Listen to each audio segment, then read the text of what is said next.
Good evening, everyone. Sorry I'm a couple minutes late here. I just got home from not too long ago, a few minutes ago, about, I don't know, 10 minutes ago, probably 15 minutes ago, something like that, from delivering the cat to my grandmother, which those of you in Paul's chat heard about. Let me know if audio is good, if I'm too loud, if I'm too quiet, if the music's too loud, if the music's too quiet, whatever. But I'm here. I'm alive. Oh, whoa, what is going on? Something's up here.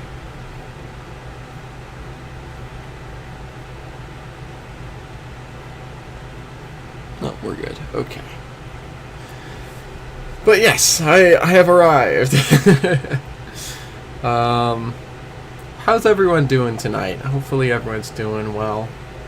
We're going to have a very New Haven stream tonight. That's why I'm wearing this, my New Haven Alco Century shirt. Although, that I'm thinking about it, I probably should have worn my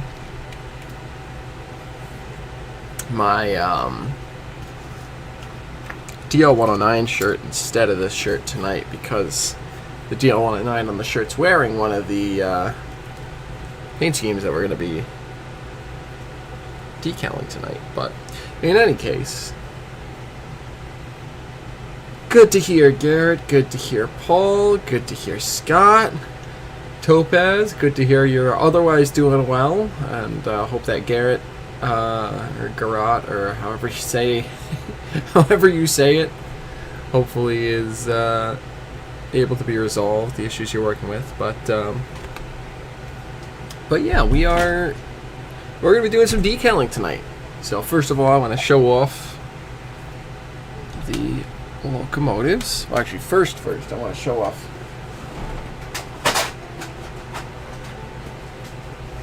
a couple other things here. So last week, I think I showed this last week, I got this New Haven TOFC car with the M&M trailers. Andy, welcome. Good to have you here, my friend. But so, yeah, I showed this last week that I picked up the M&M trailer on flat car set from Atlas. I also, since then, got a second set. These are different numbers. This one is 17214. This one is 17208. So that's good. So now I got two of these, and these are both gonna definitely be very nice to run on trains.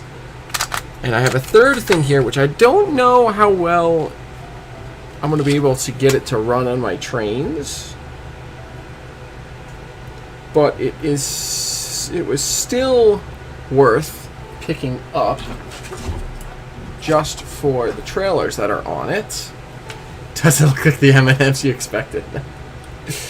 No, M&M transportation was very big in New England from the teens or 20s, I believe, all the way through like the 70s, late 60s, early 70s.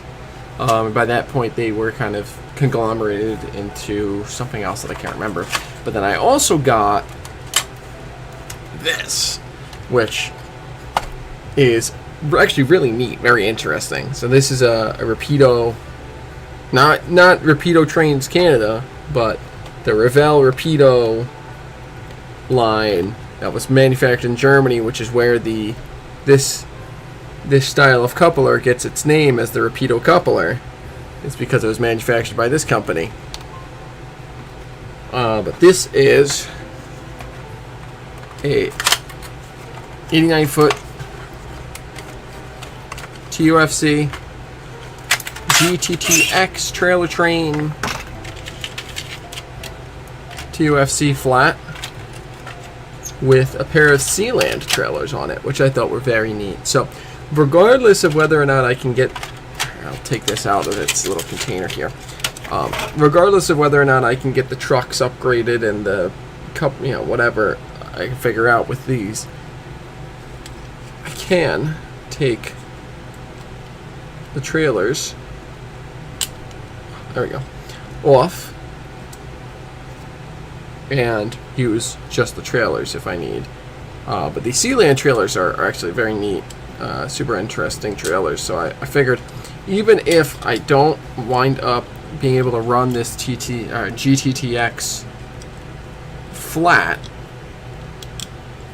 it's still a worthwhile thing for me. It was still a worthwhile thing for me to get because these Sealand trailers are so neat. Does it carry the M&Ms you expected? I mean, it's possible. I'd have to look up when the M&M's brand came about. Good evening, Sean. Welcome to the party, my friend. Glad to have you here. I was just showing off some of my acquisitions this week, which are probably be the last acquisitions for a little while. Because I've got to start really saving some money as I'm... it's getting to the point in my life where I really got to save up as I'm looking at the potentials of moving and the potentials of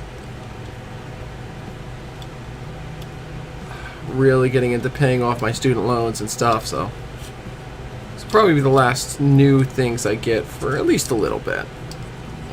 I might pick up 1 or 2 things next month, but saving bomb. Like, oh, I wish I didn't have to save Adam. Unfortunately, I have a lot of student loan debt from... I went to a very good school, but it was also means it was very expensive. So, unfortunately, I kind of got to do the saving thing.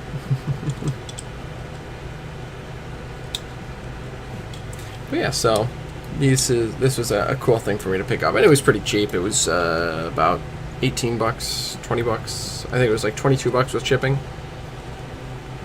So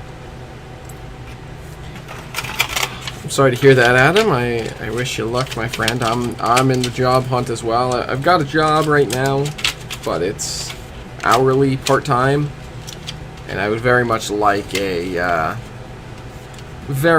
a real, job with benefits, with a salary, so on and so forth. Like, that'd be very nice. Yeah, Sean, it does look really cool. Like I was saying, I don't know if I'm going to be able to get this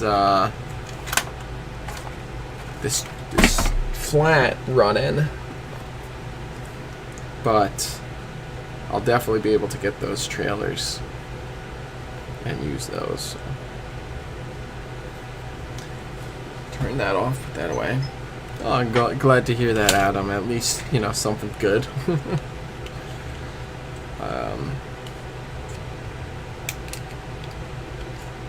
Oh, yeah. Yeesh, Paul.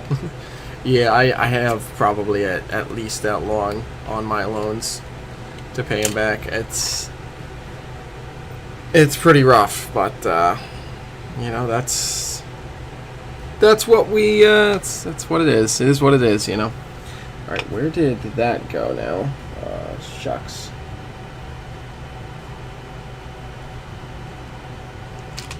Hold on. I need to find this now. So otherwise, we're gonna have. Anyways, so now we're gonna get to work on these here. These here locomotives. So these are locomotives that Paul got for me. He picked them up for me, and I paid him back for them. But they are very nice. These are Life Like Alco FA and FB. These are an Alco Life Like FA and FB.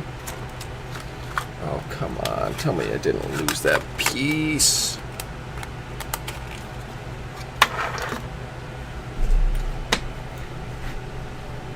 Here's a I just want to make sure I have all the bits here before I really start going, before I forget anything. And it looks like I'm missing a bit, which kind of sucks.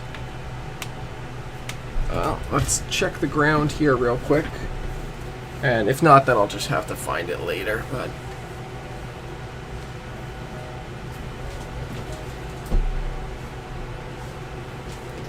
I just hope I didn't dispose of it accidentally when I was cleaning up earlier.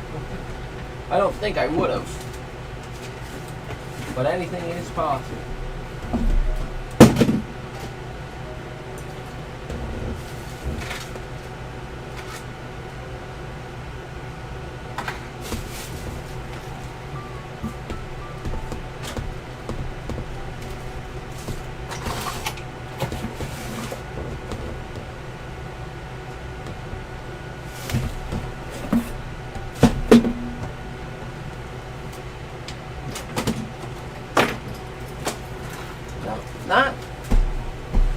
I'm not seeing it,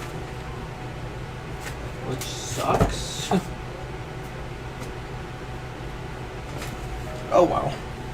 That's a problem for later. Never clean up. Yeah, exactly. I was telling that to Paul the other day, and I didn't listen to my own advice.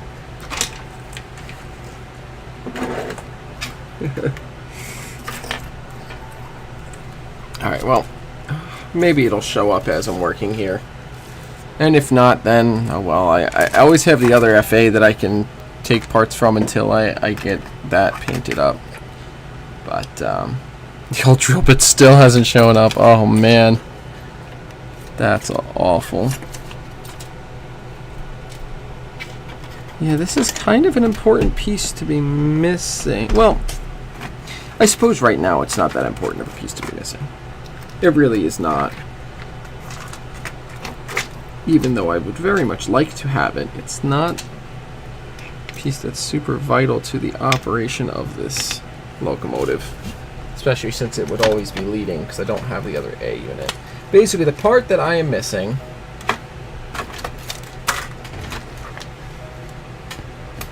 Oh man, I can't believe that thing is in here. The part that I'm missing goes right here in the A unit, and it is supposed to allow the front coupler to clip onto the unit. And funnily enough, well, I guess it's not really funny, but it's kind of ironically funny.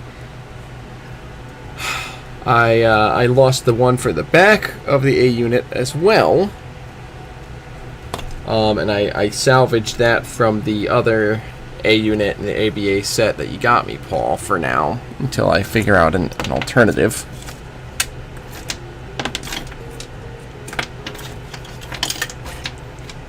If I have to salvage the front coupler off the other A unit as well, I can do that. But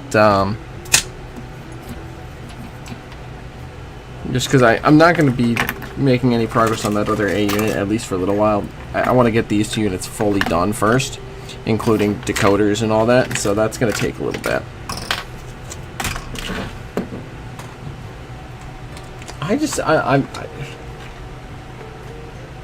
I don't know where the heck it went. Alright, whatever. It's really not important for tonight, but yeah, it must have ran off with well, now it ran off with the drill. It ran off with the drill bit. Alright, well now let me put the other pieces of the front coupler safely away so I don't lose them too. Yeah, exactly, Paul. Well, the issue is there's nowhere to really put in a parts order for Life Like locomotive parts anymore, which really sucks for people who have Life Like locomotives like me. Because theoretically, I think Atlas would have them for N scale. eBay, maybe. I haven't looked at eBay.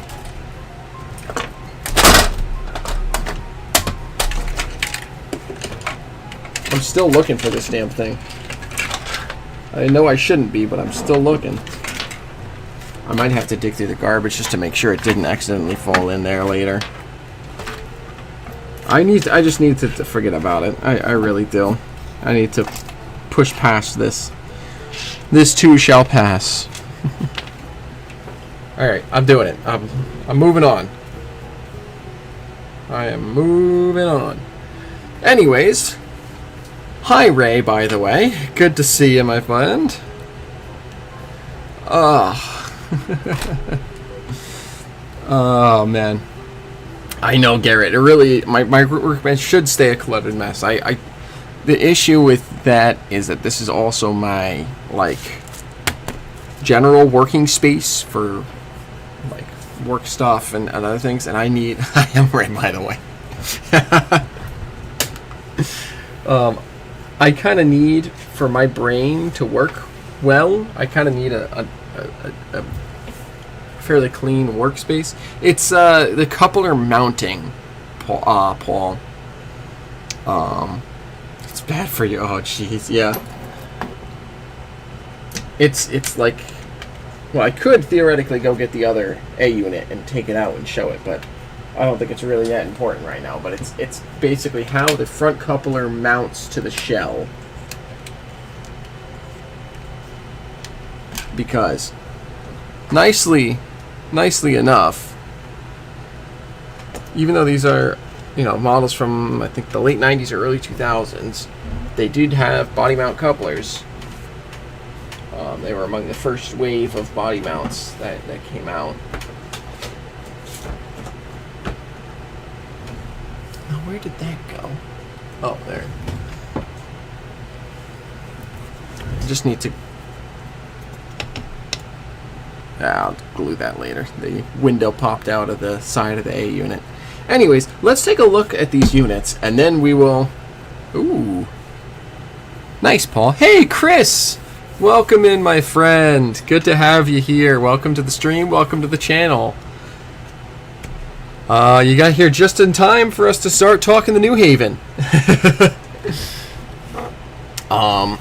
Here I've got my... whoa. Uh-oh.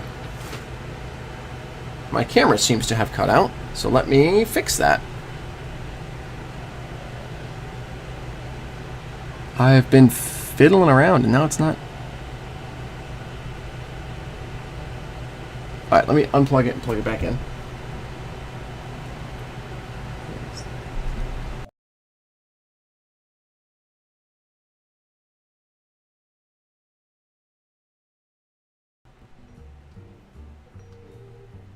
Which one is the... Oh, this one's the camera. Yeah, we still got me. I turned off my mic for a second, which was less than ideal.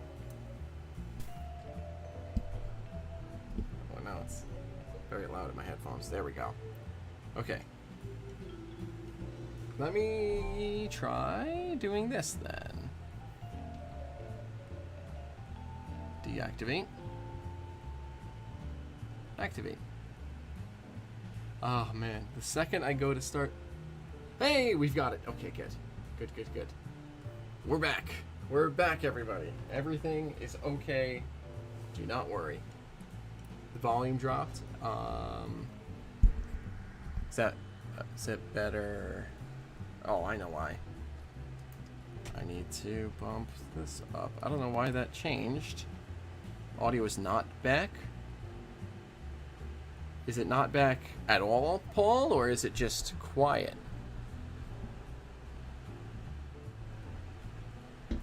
Hello? Oh.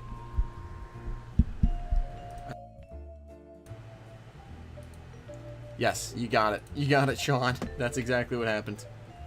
Properties.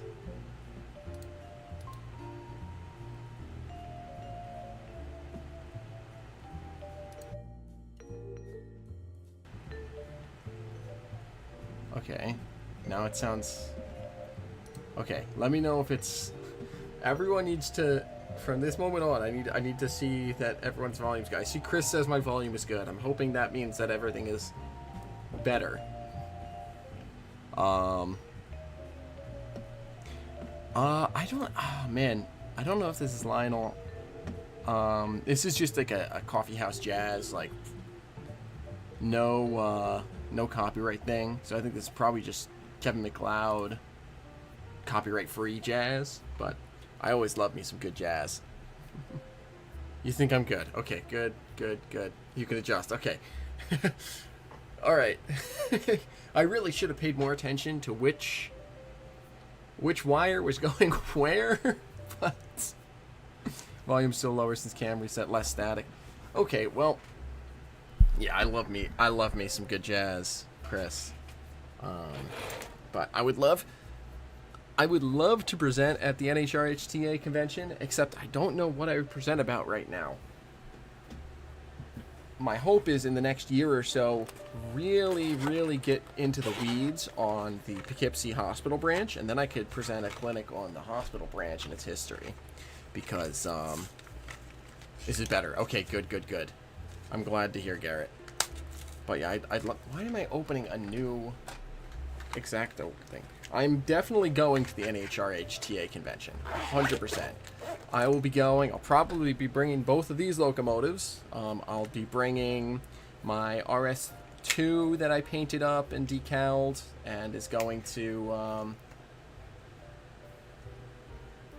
that's the bad blades. What's the thing? Yeah, the RS2 that I painted up and decaled and got the consist done for,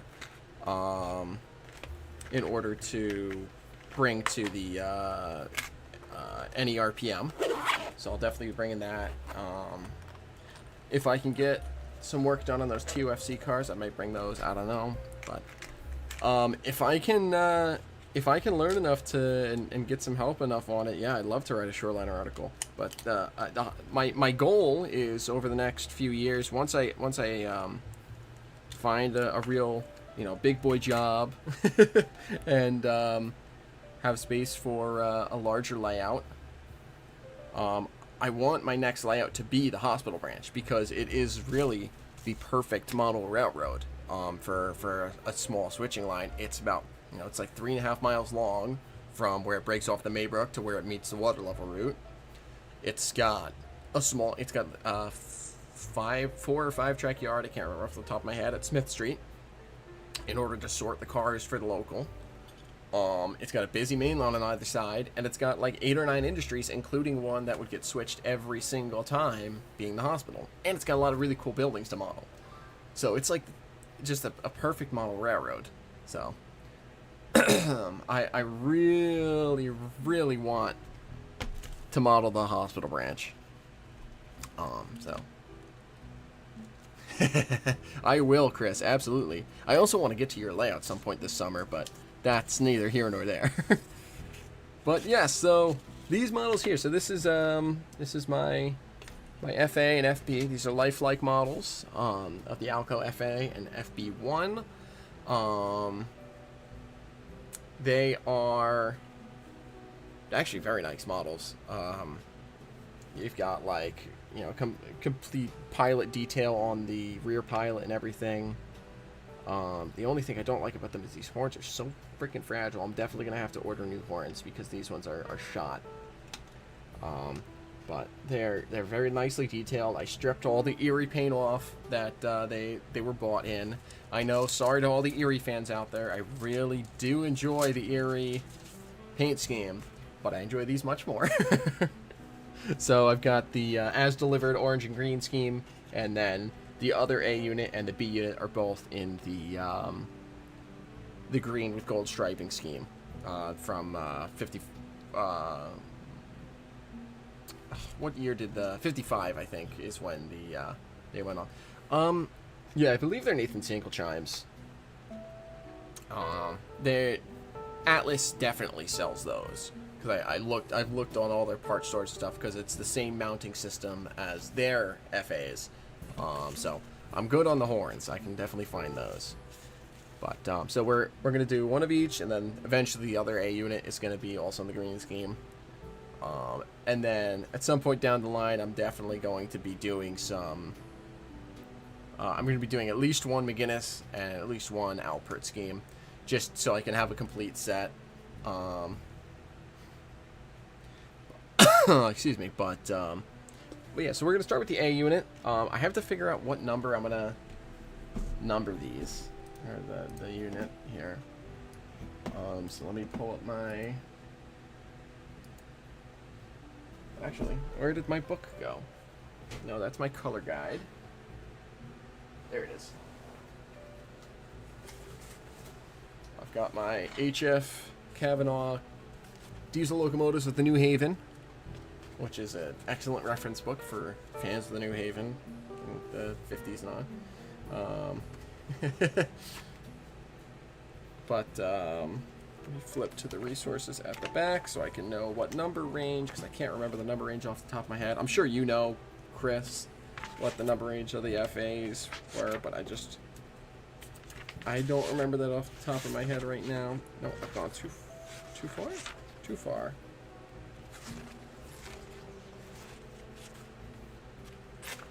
Yes, I was very lucky to have actually have my friend Eric Pacelli give this book to me, the 0400s. Thank you.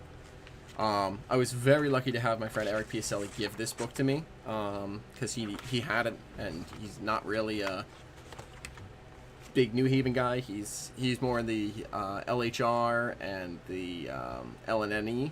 He models the LNHR, but he grew up watching the LNNE. Eric has a friend. But excuse me.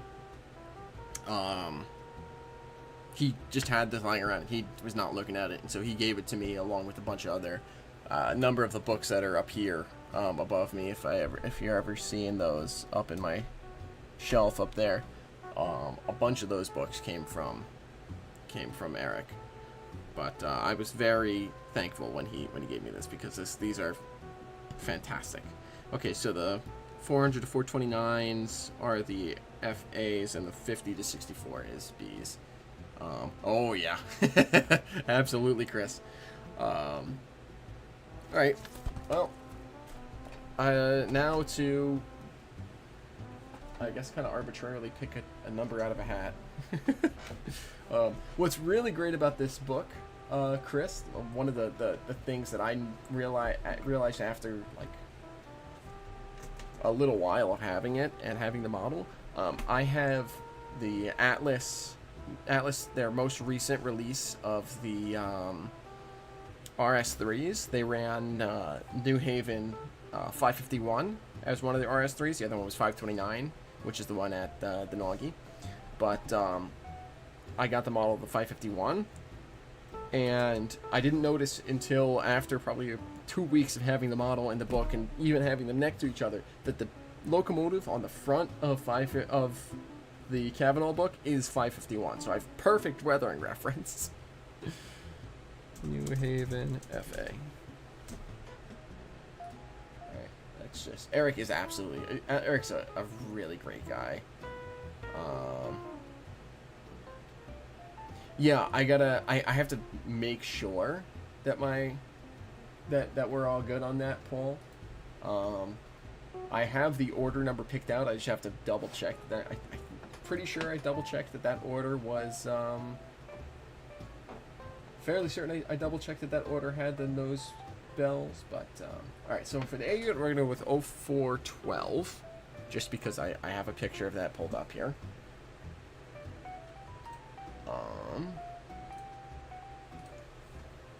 And let's see what this B unit is. 466. Okay, so we're gonna do 412 and 466. Yeah, I'll let you know after the stream, Paul, or maybe tomorrow. But I'm 95% sure because I went in and picked out an order number, like an order to EMD from the CNW for our little freelance project. Yeah, I gotta get back in touch with Eric. It's been a little while since I've seen him because I haven't been at.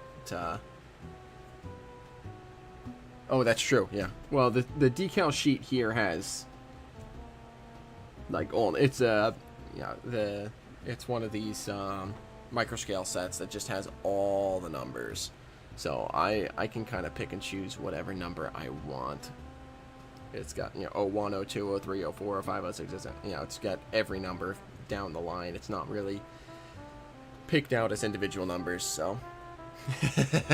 Chris might know a thing or two about the New Haven, yeah. For those of you who don't know Mr. Chris Adams, he is the owner and operator and poster, whatever, of the the Valley Local, as well as the president of the New Haven Railroad Technical and Historical Association. And he's a great guy. If you ever are at like Amherst or anything and you go to the NHRHTA booth and you get to meet Chris, he's a great guy to chat with. Okay, A unit first. So I'm going with 0412. Okay, so I also need, where did I put that decal sheet? I need this right here. Because I gotta hopefully, I think these will work. You know people will know about the New Haven, yes. You might know a guy or two. These are my K4 number boards. And I think this size here will be perfect for the number board.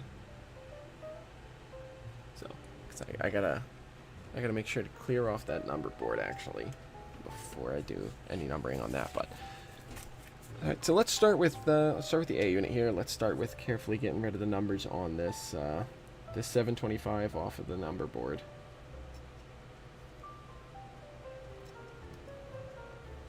I'm just gonna scrape it off.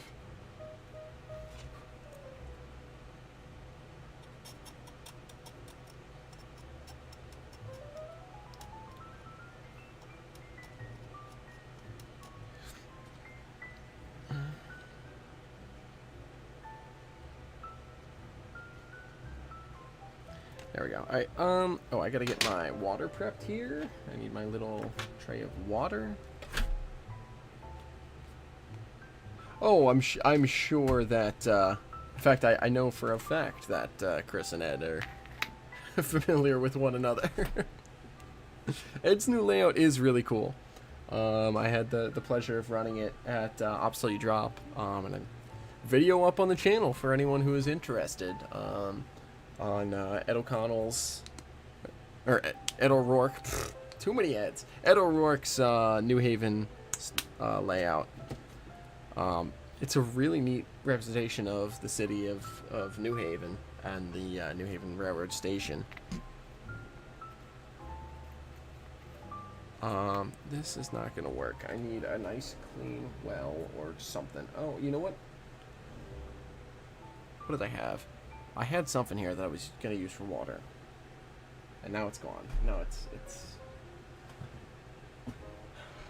the perils of model railroading with ADHD, and that includes what you're talking about there, Ray. What was I gonna use? I think I was gonna use this deep rabbit hole. All right. Well, we'll just have to clear out one of these wells on this pallet quickly. I apologize for being so discombobulated. I swear we're going to start soon. I promise.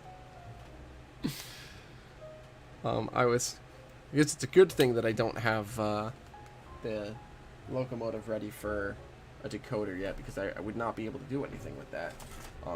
I started, while I'm cleaning this out, I'll share this story. I started working on getting the frame ready to accept the Digitrax decoder that I have. It's just, I would go with a TCS, and I probably will for the B unit, and the other A unit go with a TCS decoder, just because I like their motor control a lot more. Like I just think they work a little better for at least an N scale. I have very little experience in HO scale decoders other than the Blue Nami that I installed. But I really enjoy the way the N scale TCS decoders run. and how they control the motor. But I just had a Digitrax DZ12 or 146, I think. Yeah, it was a DZ146, just lying around from, I don't know, I must have ordered it at some point and forgotten about it or whatever. But so I started milling the frame and getting it ready. Right, here's the milled frame.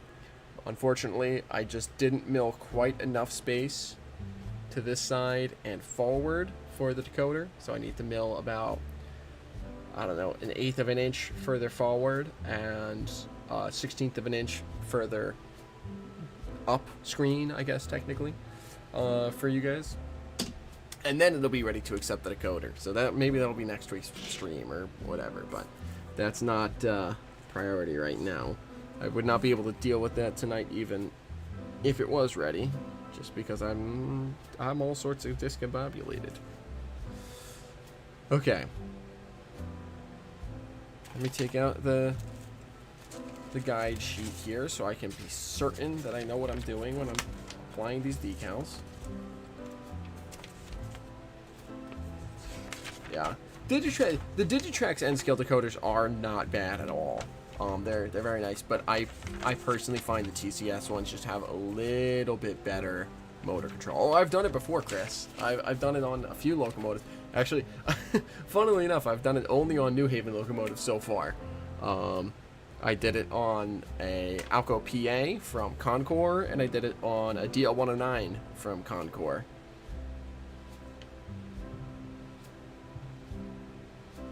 Yeah, sound in N is a little finicky. I think if you have a good enough baffle, you're all right.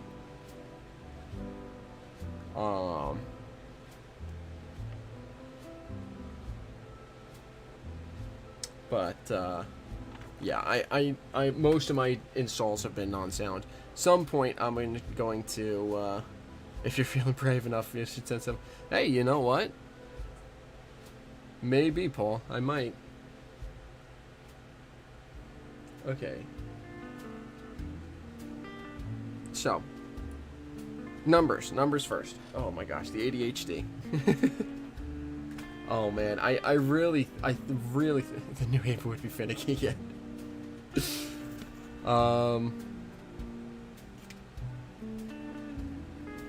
Yeah, I've gotten all right at doing the hardware installs. They're not too bad once you get used to it. Garrett, I really want one of the Rapido RDCs, but I just never. I didn't have the money to pre-order at the time, and so now I'll be hunting for them like I've been hunting for Kato RDCs. What did I say I wanted for the A unit? 0412.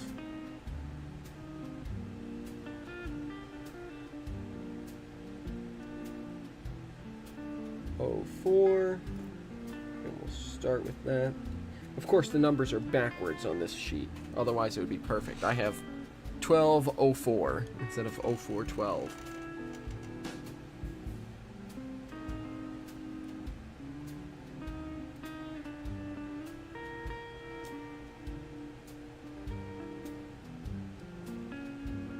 Here's my 04. Where did my tweezers go? Right here somewhere.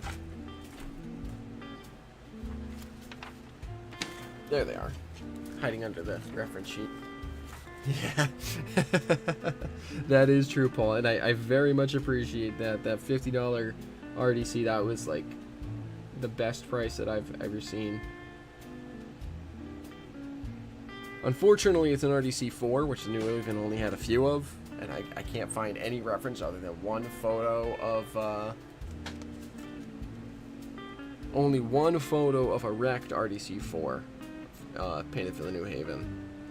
I want to get an RDC1, and actually I can thank, where did the numbers go? There they are. Where do the numbers go now? Oh my goodness. Well, luckily there's about a dozen 04s on this sheet.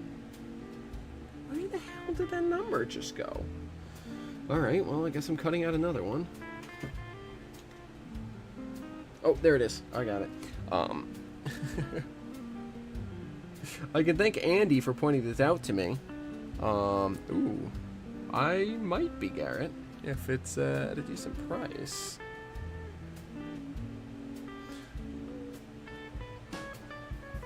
Electrical has decoder in it. Stuck in research. Yeah, I would probably be interested in that, Garrett. We can talk. I don't know if I'd be interested in it right away, but definitely at some point. I definitely want an RDC 1 and 2 at some point soon. Well, maybe not soon, but at some point. You're good, Ray. You're all good. Yes, Andy. Andy pointed out to me that the New Haven had some RDC 1s with like cancer awareness like decals on them, which I think look sweet. It's basically they had the New Haven script logo on the right side of the front, and they had pink swords for fighting cancer, or red swords, or whatever they were for battling cancer on the right side of the front end. And I think those are awesome, and I've never seen a model of that. Certainly not an N scale. So I would love to get some decals going, design some decals for that and get those up. Oh yeah, I'm sure, Garrett. Hopefully the freezing's just for you, Paul. Oh, you're uh-oh. Is my Wi-Fi going down? Oh no. Well, I'm just gonna... I need to remember to keep the camera... I need to remember to keep my work in the camera's frame of view here. But hopefully... Whoa, potato. Uh-oh. Is my Wi-Fi going down? Oh, jeez. Well, that's awful.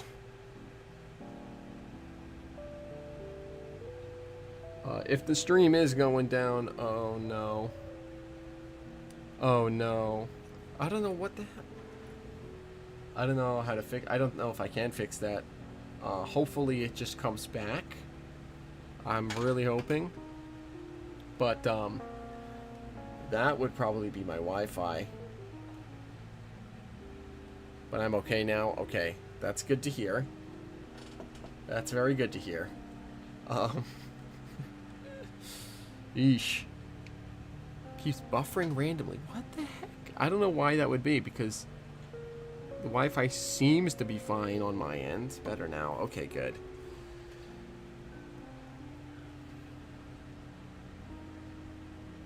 Good. Okay. It's back then. I don't know what the deal was with that. That was strange. Hopefully that's the end of that. Oh, that is the perfect size for that. Oh, I'm very happy to see that. Yes.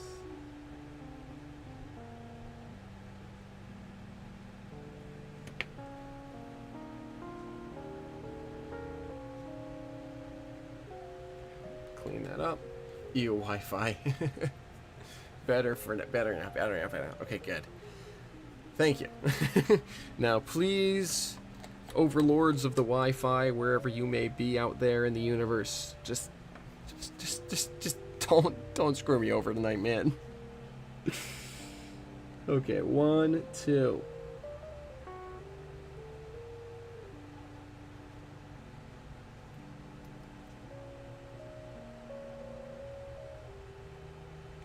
I think the way I'm going to work this locomotive is just go down one side at a time. And with the stripes will carry all the way across. Did the stripes carry all the way across? No, they break at the front. They break at the door. Okay. Yeah, exactly. Yeah. There is some yellow heading towards me, I'm sure. I saw that on the news earlier. But it doesn't sound or look like there's anything happening right now, Paul. So I'm hoping that we stay strong. You might know someone, I'm sure, Chris. I definitely want the Fight Cancer RDC at some point. because again, that's something I've never seen modeled, and I think it's really neat. Yeah, you really did. Maybe it's just Monday night gremlins. Come here, decals. Come here. Come on. I hate it when the decal slides off the decal paper while it's still in the water on accident. There we go. I got it. 1, 2. Sounds good, Garrett. Take care yourself. Stay hydrated, my friend. I will see you around. But I will be in touch with requesting information on those RDCs, because that would be pretty nice to have at some point. And yeah, the one RDC that I have, like I said, is the RDC 4, which the New Haven did have. I believe, Chris, you might be able to double check me on this, but I think they had 6 RDC 4s or 8. It was a relatively small number, compared to like 20 or 25 1s and 2s. I haven't done a ton of research into the RDCs, so. Oh no, not Matt too. You have the repeater one of the decals. Awesome.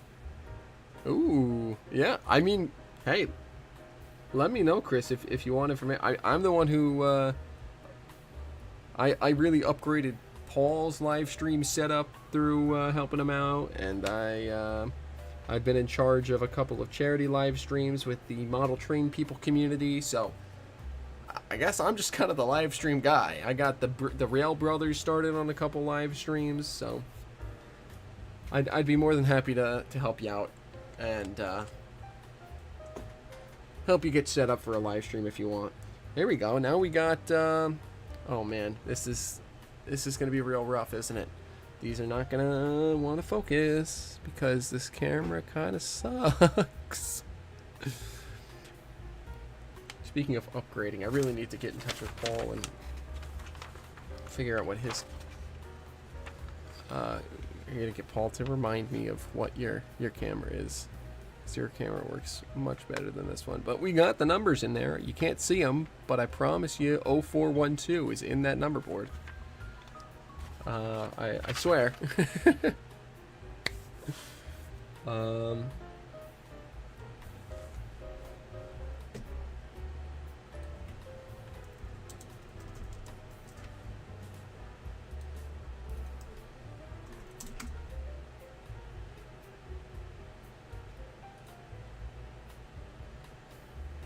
Nice Swift, quick in the pants.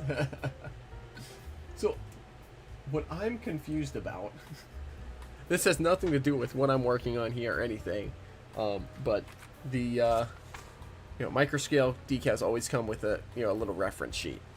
It shows you where the stripes go and where the paint lines are and where to put different decals. But this has New Haven 07063, which is not in the locomotive number system at all for the New Haven. It would probably be 0706 would be my guess. But yeah, exactly, Chris. I figure it's the kind of the smallest thing. I think the stripes are going to be the hardest thing, but this is the smallest thing, so get them done. Well, actually, it's not the smallest thing because I got the F for the front of the locomotive, and I got the DR2A to put on the side of the locomotive and everything. So technically not the smallest thing. But anyways, the B&H site. Yeah, hopefully soon. I don't know. I was writing up a cover letter today to apply to a new job, and I'm gonna probably apply to another one some point this week as well, so here's hoping. Okay, so I gotta look So we have... So probably the next thing I should do is the stripes. 1, 2, 3, 4, 5, 6 stripes. 6 stripes. Really? Oh, wow. Those must be tiny, Adam. And, I mean, it's up to you, Ray, but again, I'd be happy to help if you want assistance. 2, 3. Is this... Oh, this is absolutely for right here. Alright, so let me start with that then.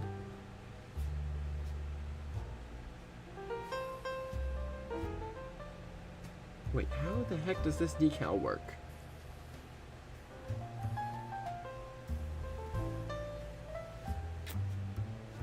Thank you! I appreciate that, Chris.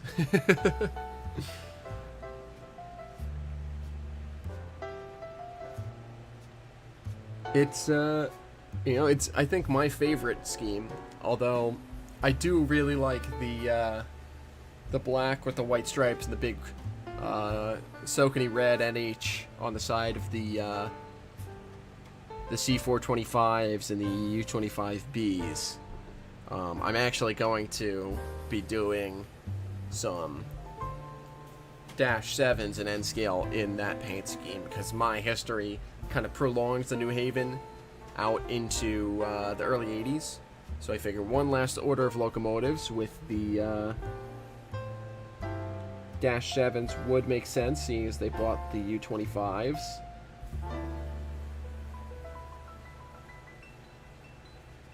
So that's what I'm going with, and so I'm eventually going to get some -7s and paint them in that scheme because I like it. I saw someone on the forums, I guess it was probably a couple months ago now when I started getting back into the forums, but they were doing,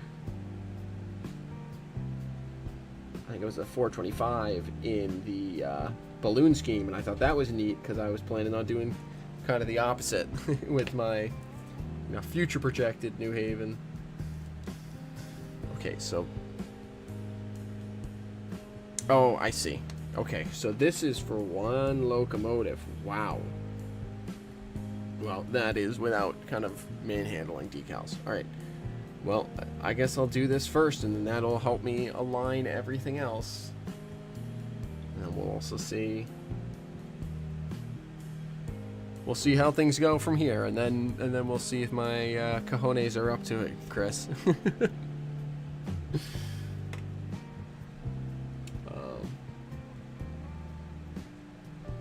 The B unit will be a lot easier because it's just straight across the unit.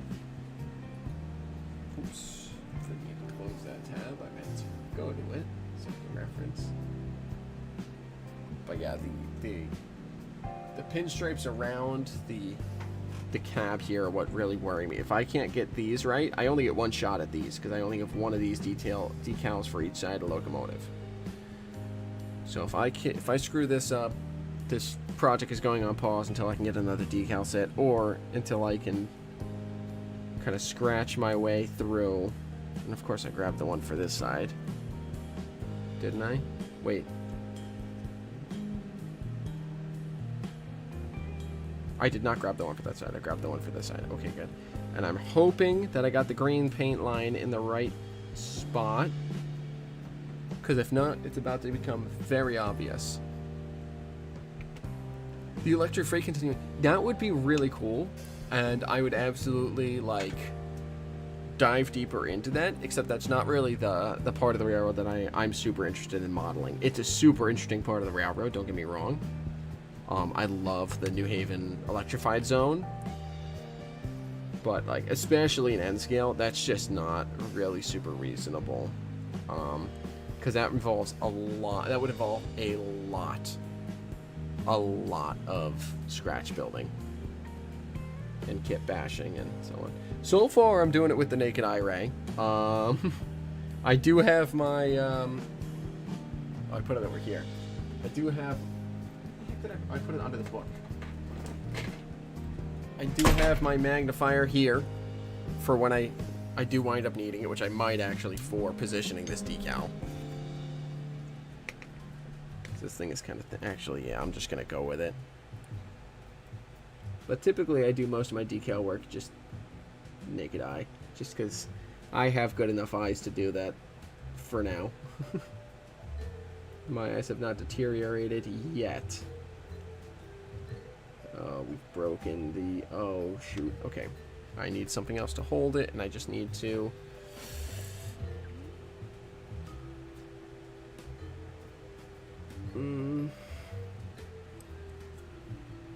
This decal's a little brittle.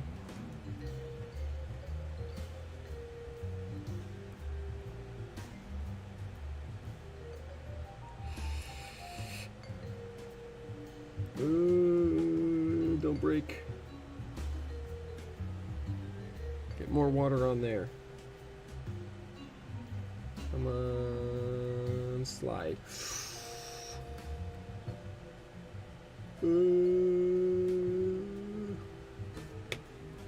Oh boy. Where are these? I need one of these. I saw them down here when I was looking for the mounting thing. Here we go. Chin clip, yeah. It can be pretty small and pretty precise for sure. But I'm also very used to it, Ray, so don't feel too bad. It is quite definitely difficult.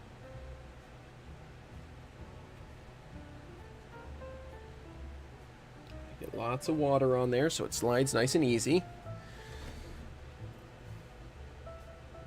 Get that off, okay. We're getting there, we're getting there. Come on, come on, come on, come on.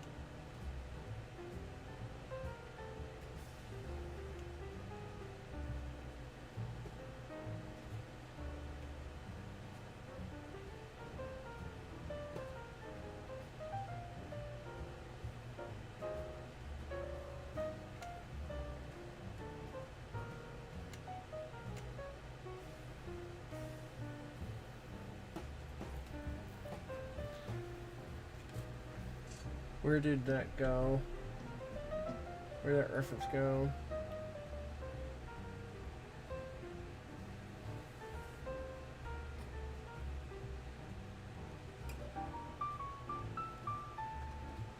Oh.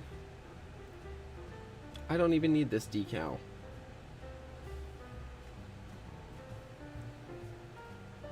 This is for the PAs, not the FAs. Oh, man. Alright, well. Oh well, it's fine.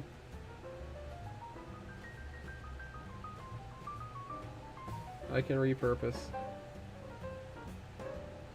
Alright.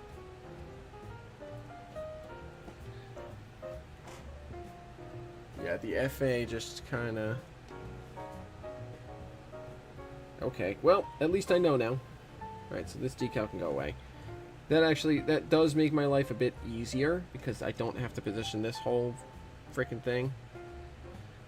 But it also makes my life a little harder because that means I have to position one of these suckers. Okay. Well, here goes nothing.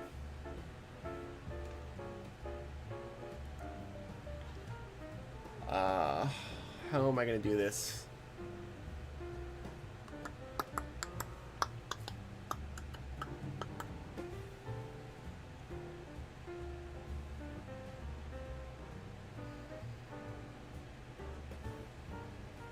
Besides a skinny thing. Oh, no. I gotta, maybe I'll post a picture of it. What's really tiny is when you put the F on the front of the locomotive in N scale. That's about the size of a pinhead. That I definitely need. Well, actually I don't always need the magnifiers for, but usually I need the magnifiers for. Sometimes if it's got the right contrast, I can still see it.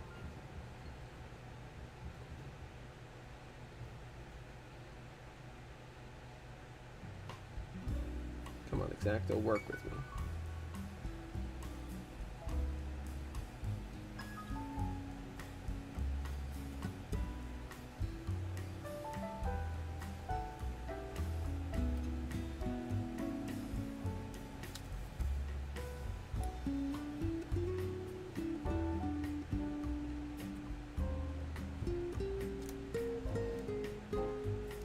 I'm really hoping this comes out okay.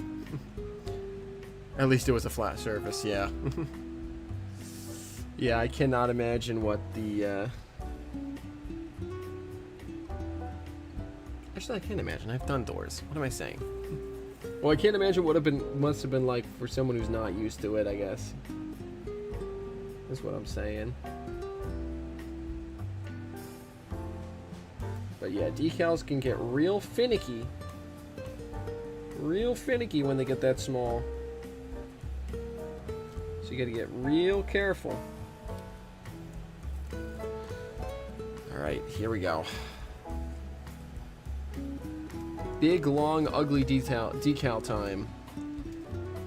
And when I say ugly, I don't mean ugly as in the thing is ugly. I mean it's ugly as in it's ugly to work with. Long decals suck to work with. For anyone who hasn't had the displeasure of doing that yet. Okay, so I think what I'm going to have to do, I think this is what I'm going to do. I'm going to cut it to length. I'm going to cut pieces.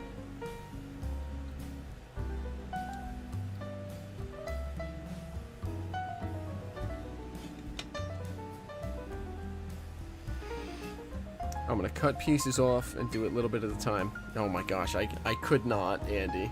I could that would frustrate even me. I am very excited for the end scale and possible couplers that are apparently coming out very soon. For anyone who doesn't know what those are, basically it's a coupler company, coupler company out of Canada, who is making new entering the end scale coupler market to compete with microtrains. Yeah, well, the difference though, and Paul, is how thin this decal is versus your stripes, which are a lot less thin.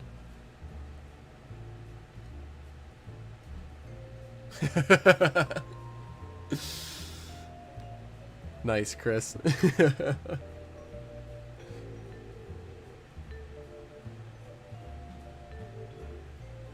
Come on, come on, come on, come on. Work with me, decal. Come out of the water. Please don't fall off of your paper. Because it'll be hard for me to tell if you did or did not. I probably should have started with the B unit. It would have been a lot easier, and I would have felt accomplished when I got something done tonight. But we're going to try and get something done tonight. We're going to try and at least get one side of this locomotive done tonight. I think if I can do that, then I will feel very accomplished. Okay, there's that. I need this. Poke. Oh my gosh, it's just so thin.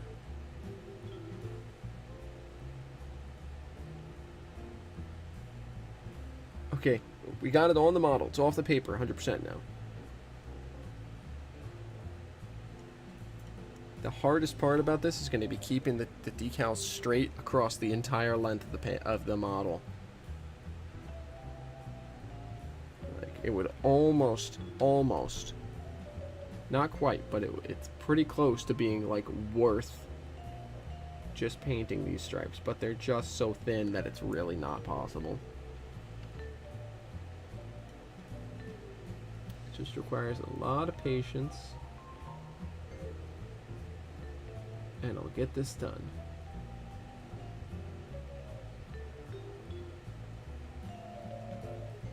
Probably should, for when I'm doing the other stripes along the length, probably should take out a pencil and very lightly stripe the locomotive with a pencil. That way I have something to reference for down the length. Ooh.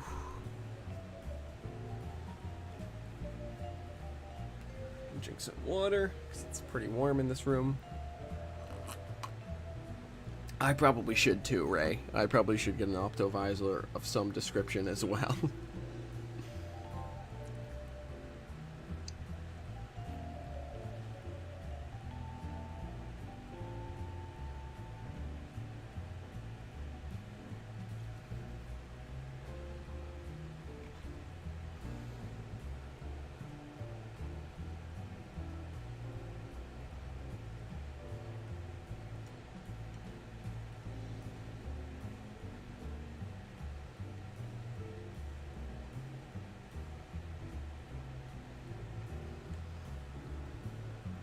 Yeah.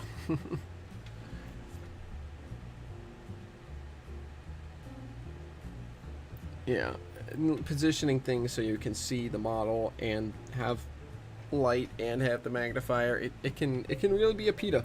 It really can. Oh, no, it is not, Ray. Oh, you know what? You are right about that, Andy. Tuber low scale is very nice. It is also very expensive and takes a lot of space. Something that a man as young as I does not have.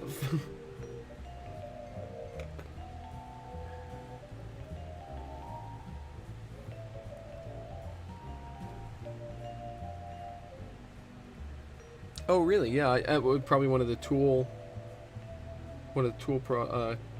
articles. That's interesting, Paul. I'll have to go back and take a look at that.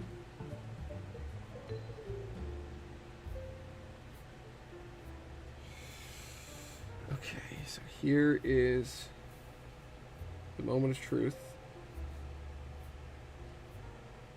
Can I pull this stripe off of the decal film, or the decal paper, without wanting to die?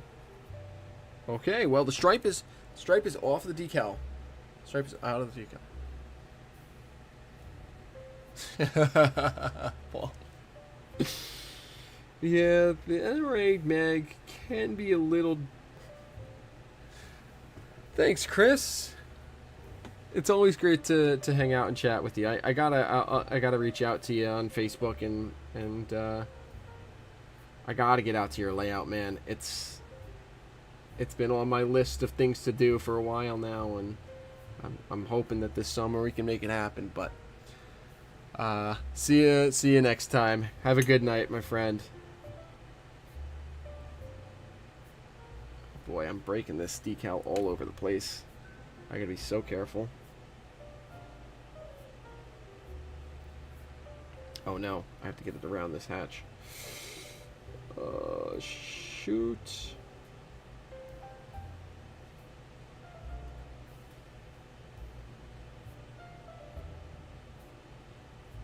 There we go. Okay, I got it up. Got it up and over. These stripes are so evil.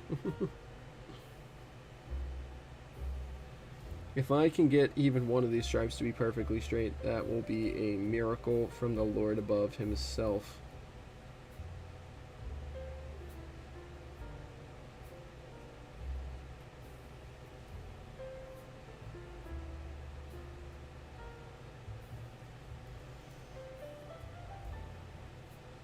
I'm just going to have to be very, very, very patient and careful. Oh boy. Freezy time.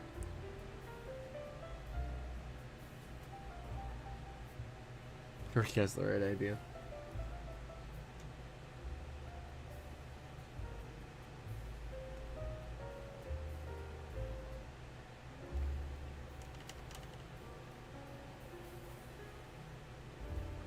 I really wish that these stripes. Oh, potato time. Oh no. Good night, Chris. Hopefully I'm out of potato mode. It's like we'll be back to normal mode soon. Here's hoping. I really wish these stripes were one single decal across the whole length, because then the thickness of it would help keep it straight. As it is, I'm going to have to do a whole lot of fiddling in order to keep these decals nice and straight along the length of this locomotive. But they put a whole bunch on to fit it nicely, and I imagine it's just because they just scaled it up and down, and they figured out what the largest scale they were going to offer it in, which I think is O, is what microscale does. And then they just scale down to fit a sheet and add an HO.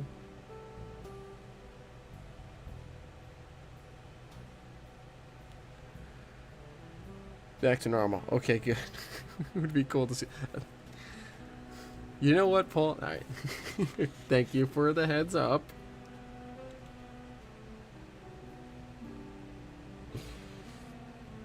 But yeah, I really wish that these stripes were one single decal that I could just put all 5 stripes down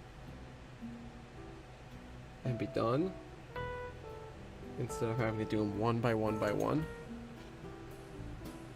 Because that would that's gonna suck.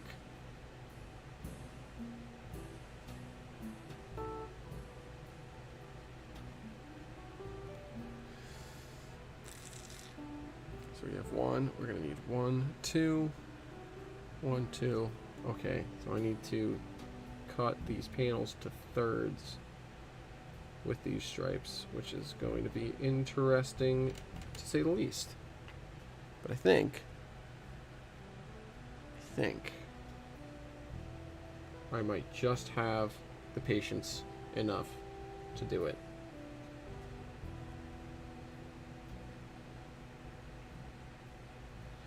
But maybe not tonight. You know what I think I'm gonna do? I think I'm gonna get this stripe done, and then I'm gonna switch to the other. I'm gonna switch to the B unit. That way I can say I completed something tonight.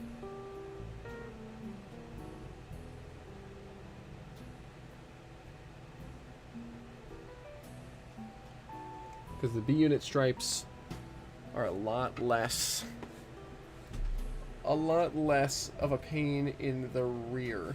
There's only 3 of them.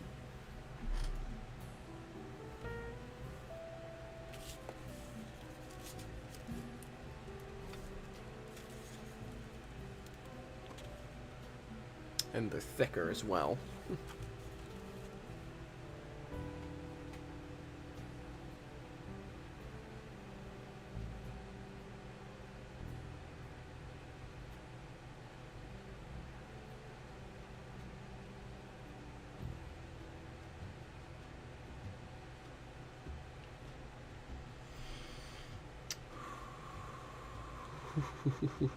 Okay.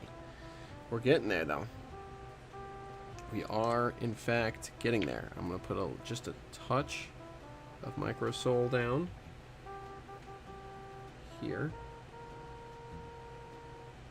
to get it to really stick around these handrails.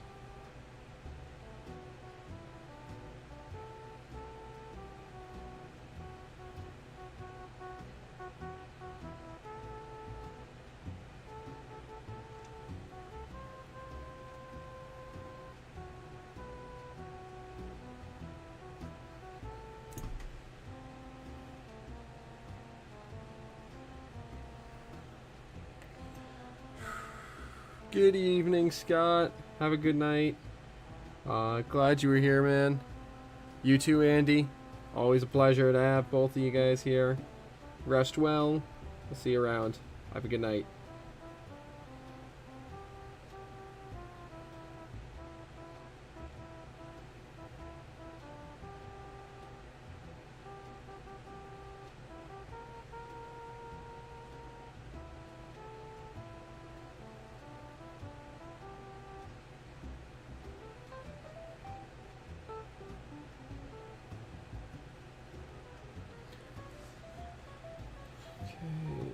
Touch microsole.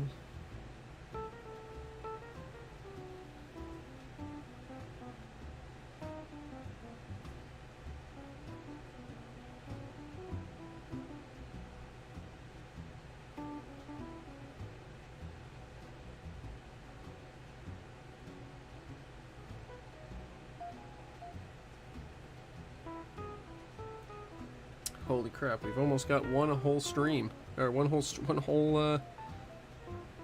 stripe is the word, not stream. Stream is what is happening on YouTube right now. Stream is what YouTube is doing. Stripe is what I am doing. You're still here. one of a handful of survivors, right?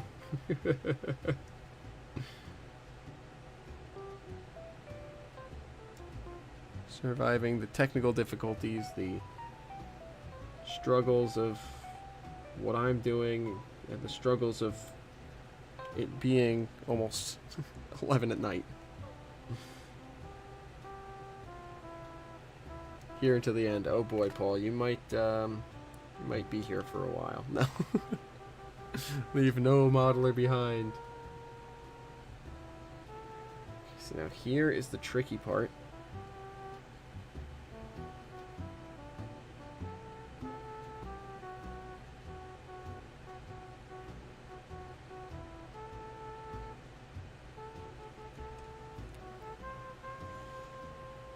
I need to carefully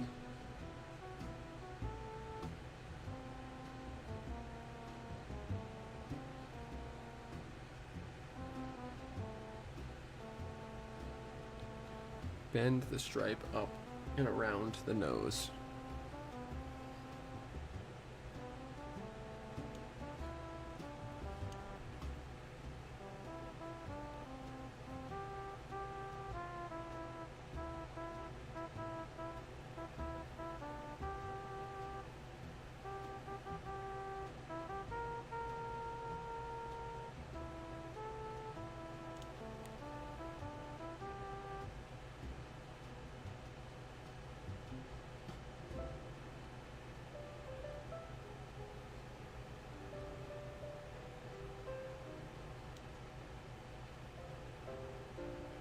Oh my goodness, I did it!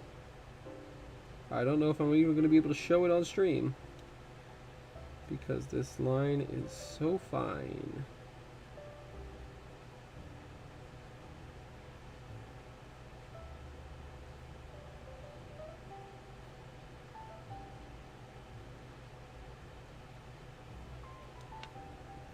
But I made it all the way.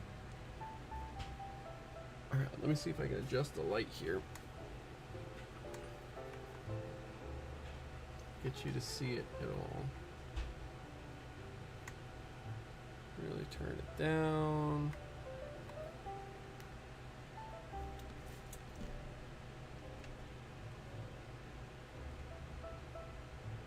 Well, you can kind of see it if I do that.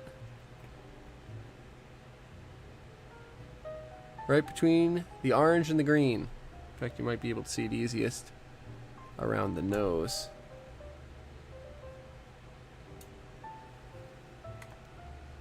There it is. Aha! You can see it there, right there under the cab windows. Okay, now I'm gonna put this loco aside and I'm gonna go to the B unit because, holy Lord, this is gonna be a several weeks project that may or may not be done on stream. Most of my presentations at the NMRA meeting, I think you're doing on Thursday, plus shameless plug during it with the weight roller. Excellent. Excellent. Oh, glad to hear. Glad to hear, Ray. Very glad to hear. I'm here to entertain and maybe get some modeling done. Maybe. Yeah, that'd be great. Well, mine is right here. Works very well. Okay, so now on to this guy. Okay, so I'm gonna run and hide from the A unit for now and switch to the B unit because, dear Lord, that was a struggle and a half. Okay, for the B unit here. Okay, carefully take the decals out from underneath the camera. Hey, Peter. You just missed me as I was switching from the A unit to the B unit of this Alco set because, holy Lord, these stripes are a pain in the rear to get right. I just showed it off for a little bit, but basically, you can kind of see it. Basically, I have 6 pinstripes to apply down the side of the locomotive, and they are, I don't know, I'd say about 1 millimeter thick.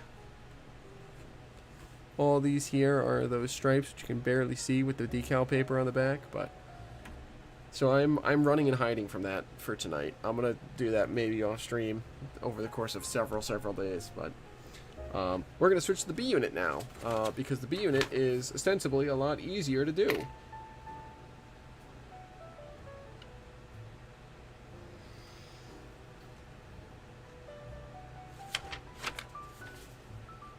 me open this decal set up. Let me open the other decal set up.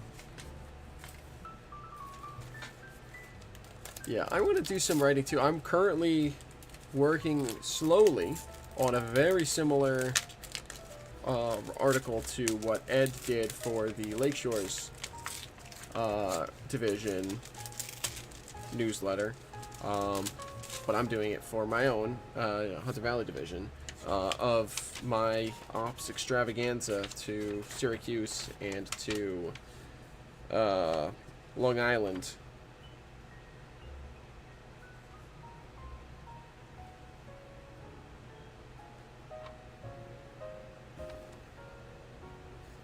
Oh, it kind of is absolutely egregious that they made them individual instead of printed as a group. I guess the issue is, I think different locomotives had different, like, well, no, because I feel like only the PA and the FA ever got that scheme. New Haven, green, and orange.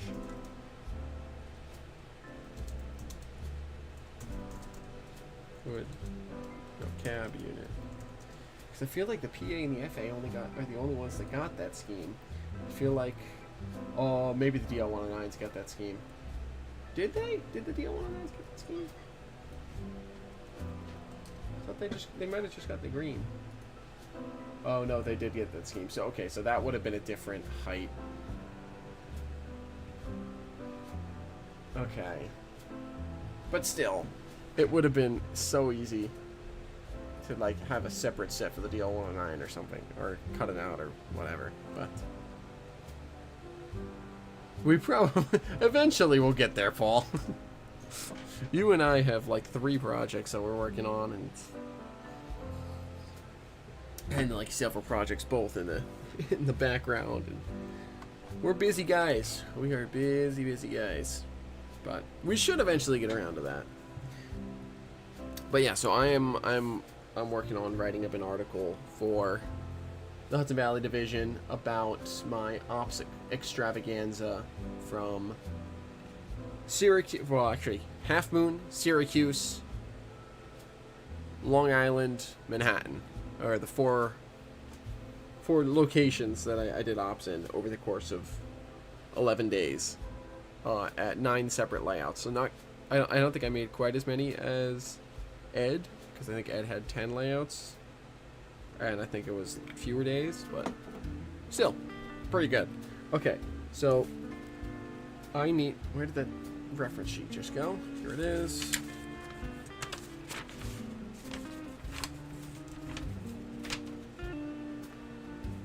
FA got 6-inch stripe down the middle, and that's a 2-inch stripe. Okay, 6-inch and a 2-inch. Yeah, I know, right, Paul? Yeah, I'm 100% still down to do that, and I really am looking forward, actually, to helping out with that. It's just funny that the very first thing that we got together to do is still a work in progress, if you could even call it that.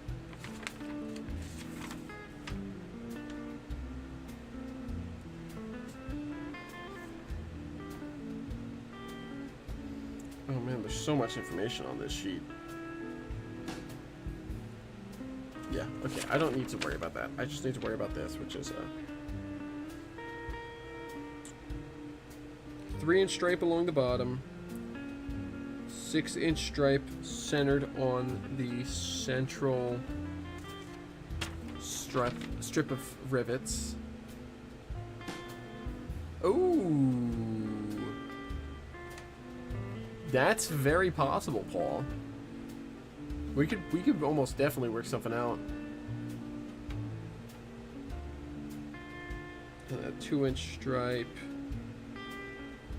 How am I gonna figure that out? Oh, I guess I could use the other unit as a reference.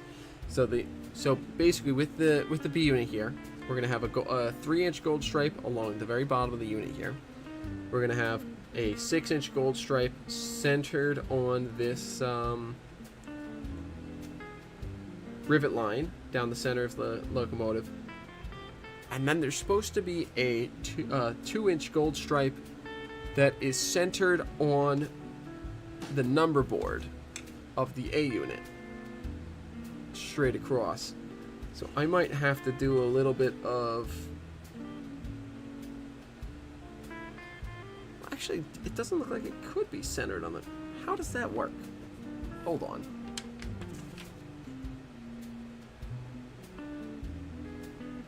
How could it be centered on the number board when the number board is up so high?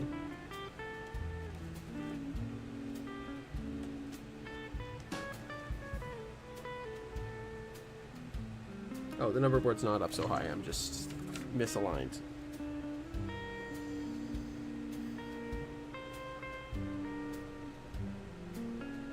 There we go. Okay, yeah, I can do that. I can definitely do that, and I can definitely get that done tonight, because that's actually fairly easy. All right. Oh boy, I smell someone's making popcorn out there, or made popcorn at some point. Okay, so I said I need a 3-inch stripe along the bottom.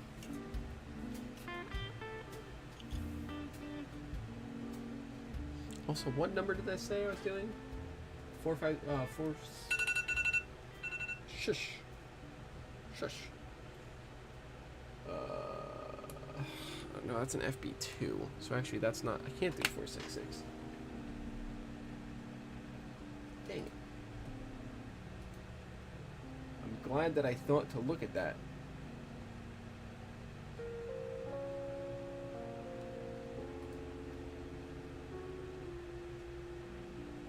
Can I read what this B unit's number is? I just need like specific reference images, not because I need them for like figuring out what the paint scheme is, but just I like to have specific references if I want to do weathering.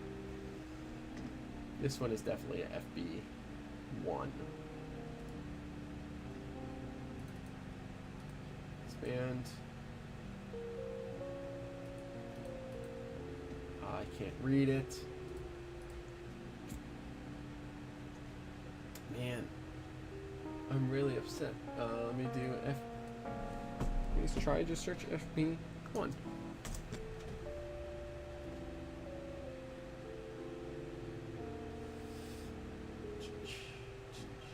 Ooh, that's a set. That's a unit on. What number did I select? 0412. Man, I should have selected 0429 for the other A unit because I've got a. Of course, it's a black and white image, but I've got an image of 0429 leading an ABBA, or an ABA across the Poughkeepsie Bridge, which is very nice. It's a piece of railroad I want to model. Anyways, enough being distracted by pretty pictures. Where is a B unit that I can... Alright, you know what, whatever. I think I said it's 0450 to 0464, so we'll just go 0458. Let me write it down so I don't forget that I'm doing 0458. There we go. Okay. All right. 2. Oh, I also need a gold stripe along the top of the locomotive, but that's something. Okay, let's stop getting distracted. 3-inch stripe.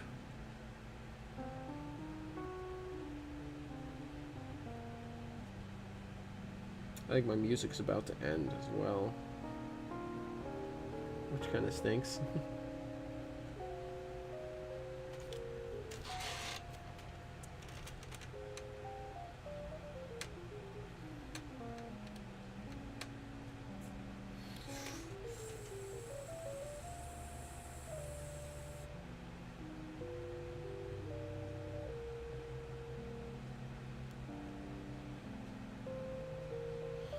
I can't remember if this video, this music track that I have is an hour and a half or 3 hours long. If it's an hour and a half, it's absolutely about to end. It's 3 hours. It will be only halfway done, but I think it's an hour and a half track. Just let me get this cut out, and then let me double check that my music's not about to end. And play us an ad. Okay, it is a 3-hour one. Okay, we're good.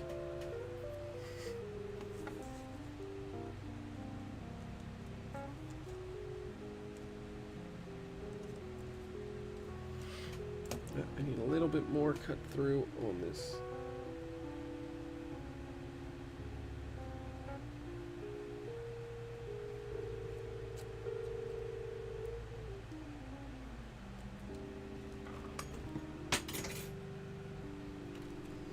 For a second I got really worried and I thought it was the X-Acto that fell down instead of my tweezers. And I thought I was about to impale my leg, but then I remembered, oh wait, I'm holding my X-Acto knife.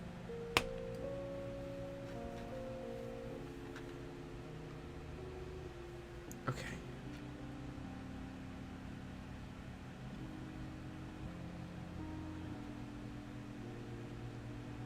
Oh boy.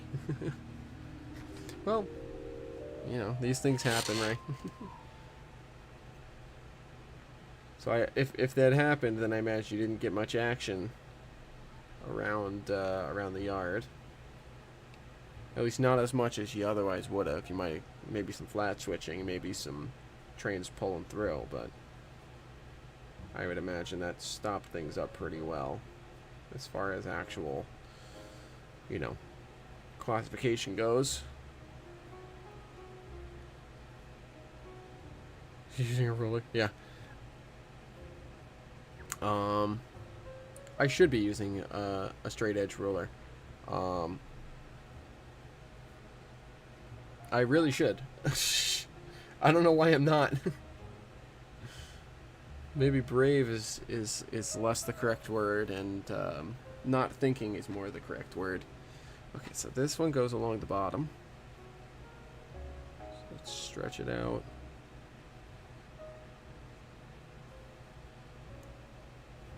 So I'm definitely going to have to cut little strips for the end.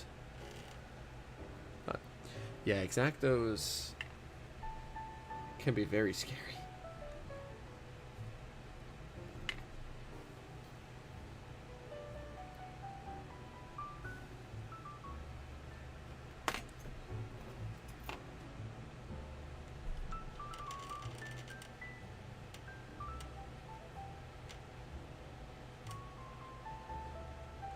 Come on, come off of there.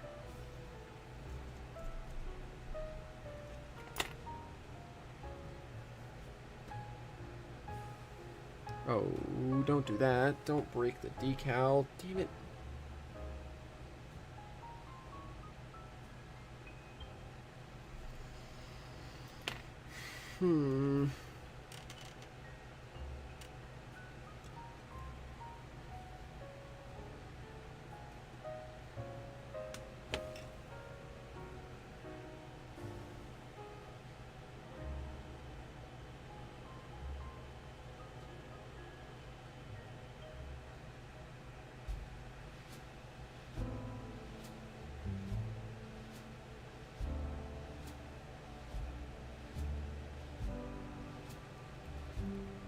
Okay, there we go.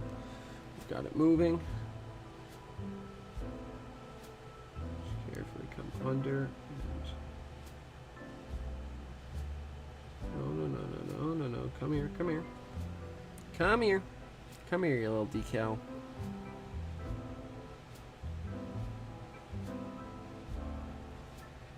At least you can actually see what I'm doing on this one. It's not so thin that it's invisible on the stream. There we go. Okay. Hold that. Grab this. Gently pull.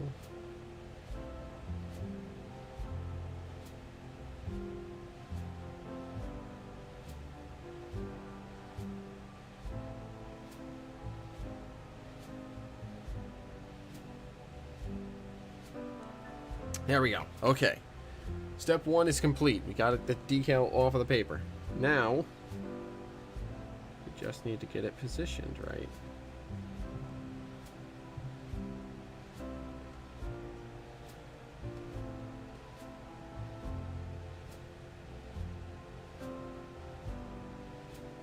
So I think, based on the reference picture I was looking at, actually let me double check on the reference sheet here, but I think it's right above the rivet line.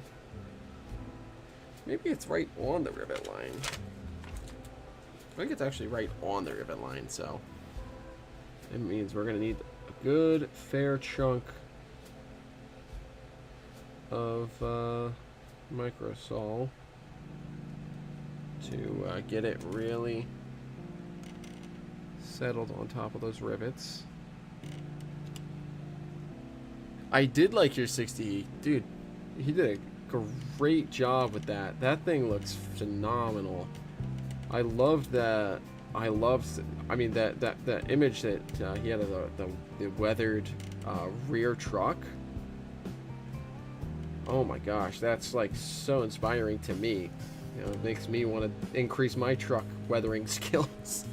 Because I'm pretty generic when it comes to my trucks, but apparently I need to be much more skilled at truck weathering because holy, Tony did a phenomenal job. A phenomenal job on that unit. Yeah, absolutely. He should.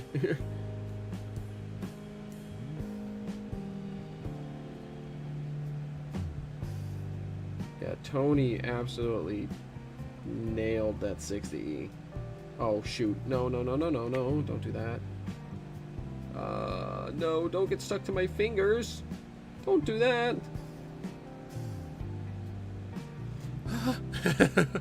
And this is why I should probably be wearing gloves while doing this. Well, I don't know if that would actually help with that situation.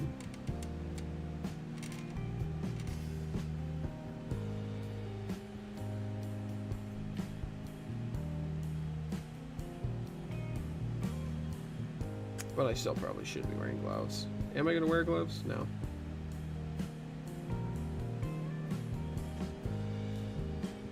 Mostly because I have a fairly limited supply of gloves left and I don't really feel like getting some out right now. Man, I wish I could get out to the St. Louis RPM. Some year I will. But this year is most definitely not the year. I wish I could have been out at the N-Scale. The N-Scale convention that was in Kansas City this past weekend.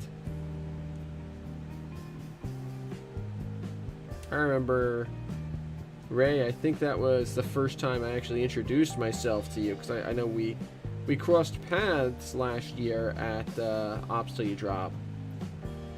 We were both at Bill's layout at the same time.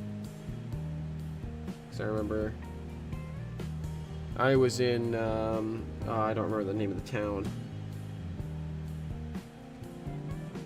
But it's the town right at the bottom of the helix, where you go up to the narrow gauge level. And I was one of the switcher crew, and I was kind of stuck in the corner. And I remember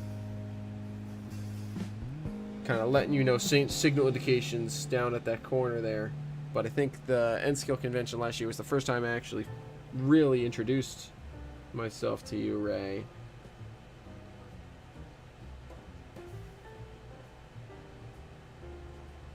And it looked like it was a lot of fun this year too.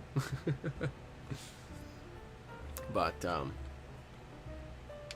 yeah, I missed being at that this week. It's gonna make your other locomotives look like junk. No, not junk. It's gonna make them look like projects. Projects. That's the term we'll use. Colorado RPM is another one that I really wish I could be out to, especially since they're kind of focusing a little bit on freelance from what I hear.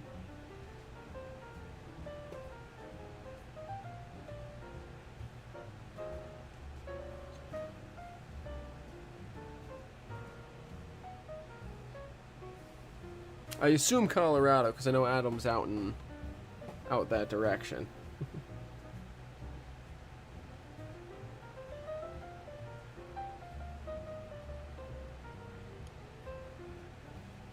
Yeah, Paul, you and I both, buddy.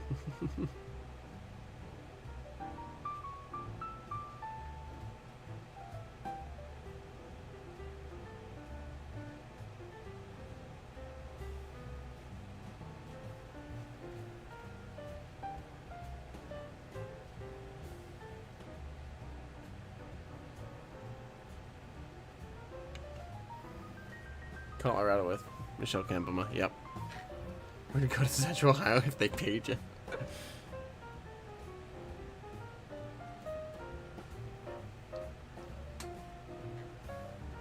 Maybe 26.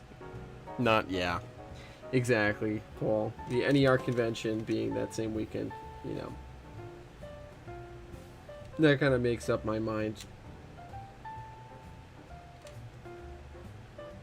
Well, that and the fact that I can't really... I can't really say, oh yeah, I'll just take some time off and fly to Colorado right now. Coming from where I was a Detroit boy.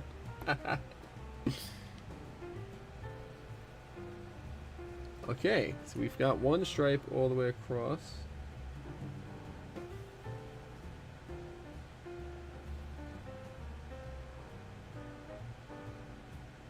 I think I'm going to focus on getting the side done, and then I'll get the ends. Nothing wrong with Ohio except rain and snow. Okay, so now I need a 6. Centered on the rivet line here.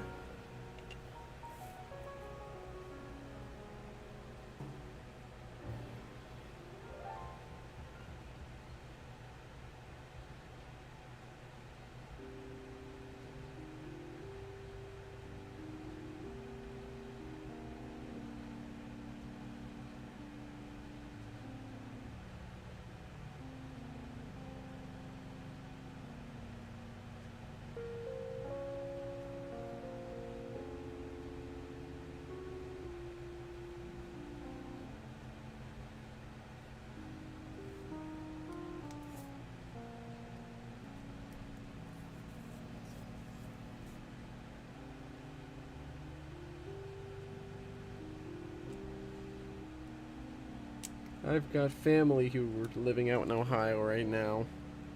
There. Well, my aunt is from Ohio, but my uncle's from here, downstate New York, and they're living outside of Cincinnati.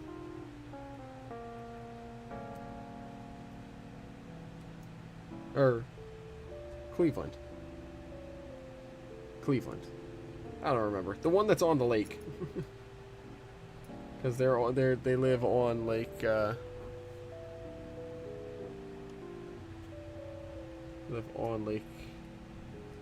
what is that? Lake Ontario? Lake Erie? Lake Erie, I think. I don't know. For some reason my geography brain, which is normally so good, is absolutely failing me tonight. You talking about the RPM? Oh, what's wrong with the Central Ohio RPM? I never heard about it.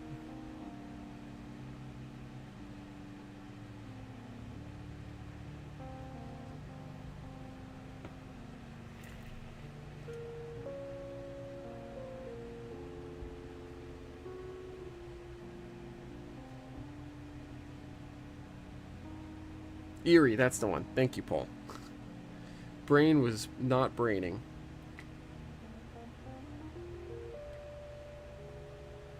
Normally, I'm very good at geography. For some reason, I just that lake could not come to my mind.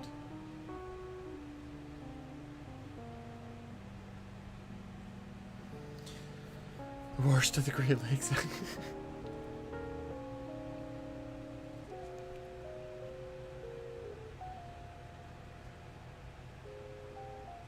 No, don't do that, Decal. Go nice and flat like you should. No.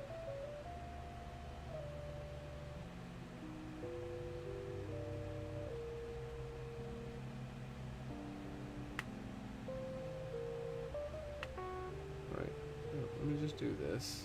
Get a bunch of water on the side of the car.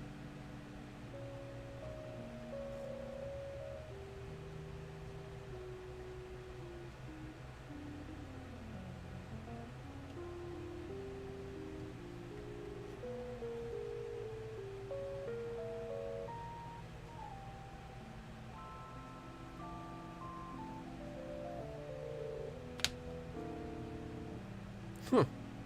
Nice, right? So I'll tell you. Well, I guess that depends on, that's really going to depend on what you decide your layout's going to be, right?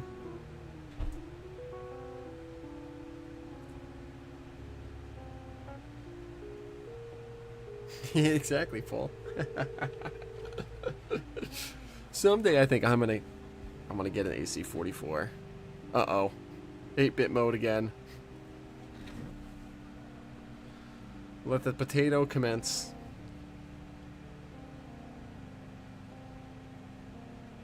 I'm just gonna keep working here.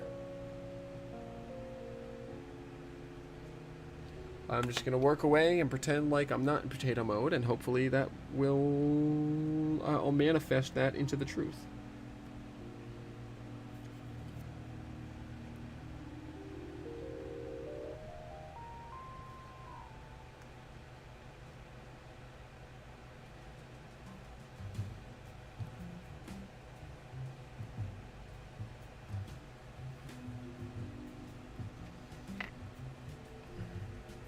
Yeah, guardrails.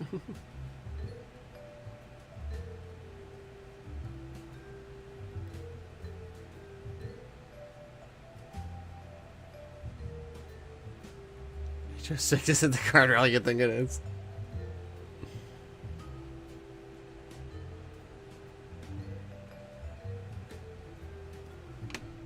I'm good now. Okay, good. No more potato. No more potato.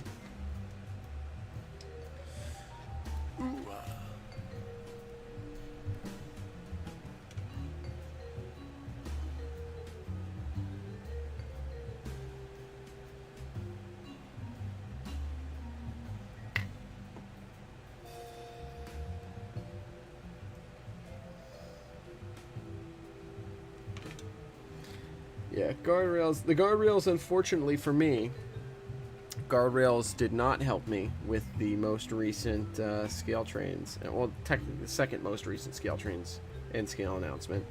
Their announcement from Friday of the N scale convention, which is the GP40s.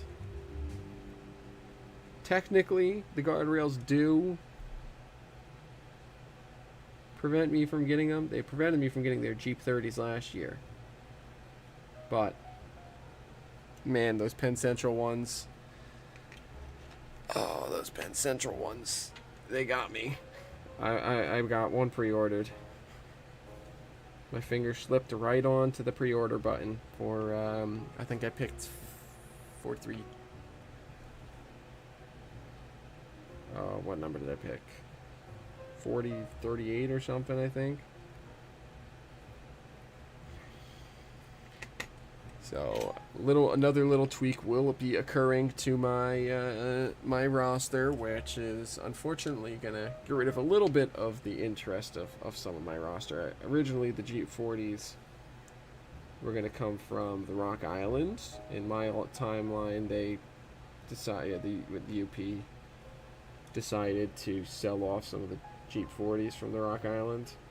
Originally, it was going to be some of the Jeep 9s, but the Jeep 9 models that I have just didn't, because I already had a Jeep 9 model, it just did not match the Rock Island ones, so I had to change that to New York Central.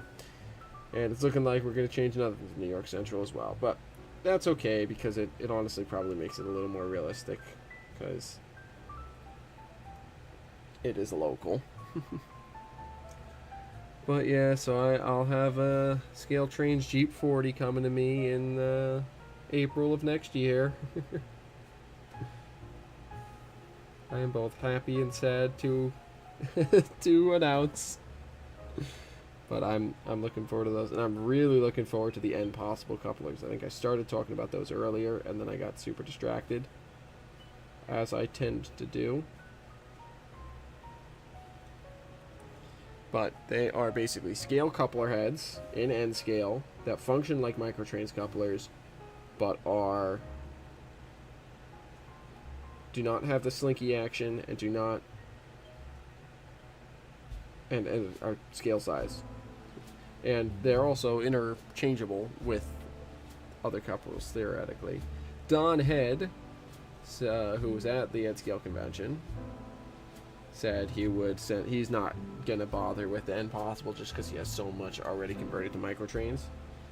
I've been kind of holding off, hoping that N possible would come out sooner rather than later, and it turns out that was worth it, because it sounds like they're excuse me, going to be in Canadian retailers in a couple weeks, and US hopefully shortly after that, once they figure out how they're going to deal with the tariffs.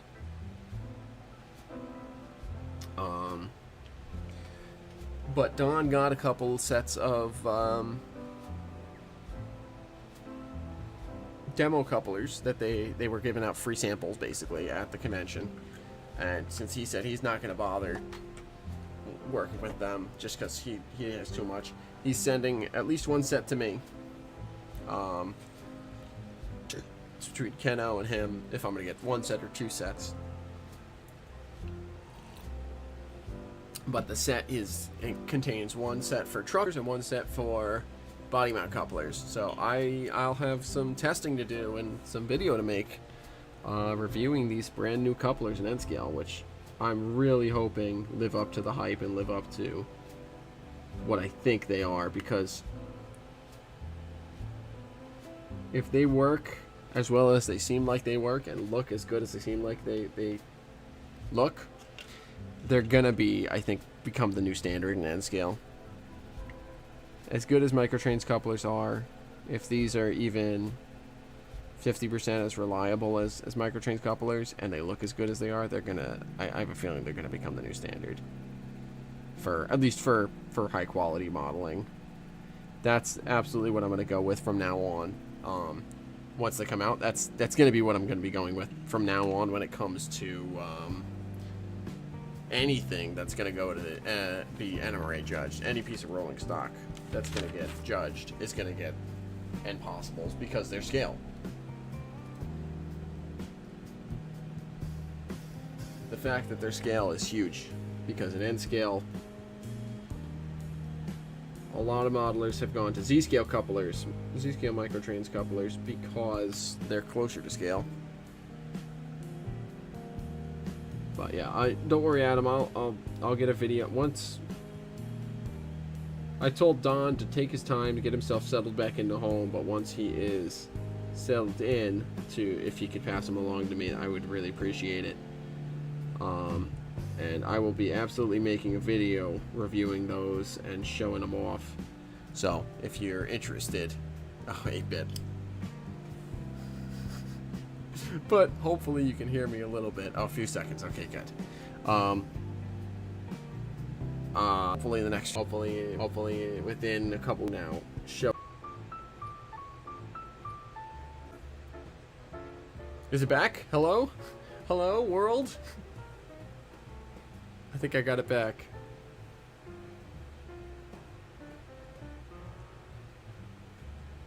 Hello? Woo! Okay, my Wi-Fi must be totally, like, crap in itself, because I just switched to my... I'm gonna basically, I think what I'm gonna do is I'm just gonna get this New Haven on here and call it a night then, because I think my Wi-Fi is just totally just eating it. So, because I'm on my phone's personal hotspot right now, and I don't really want to be doing that for too long. Not to mention the fact that I still got to get ready for work in the morning, so. But, you know what? This is actually quite a bit of progress on this B unit. And, you know, a decent amount of progress on the A unit, too. I figured out what numbers it's all going to be, so that's important.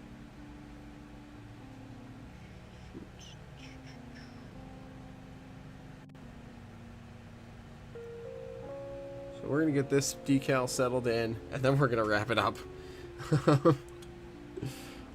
So I apologize for the technical difficulties of tonight. I really don't know why the Wi-Fi is just losing it. It's got to be to do with the storms, even though I'm not experiencing any storms here. That's the only thing I can think of as to why the Wi-Fi would just totally eat it.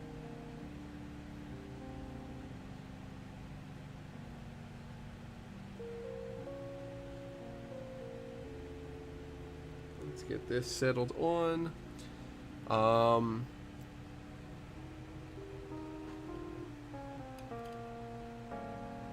Yes, please go check out Matt's stream when I'm done here. He's a great guy. He is doing some ops tonight, I believe, which is always fun to watch. So please go enjoy his stream now that I'm done.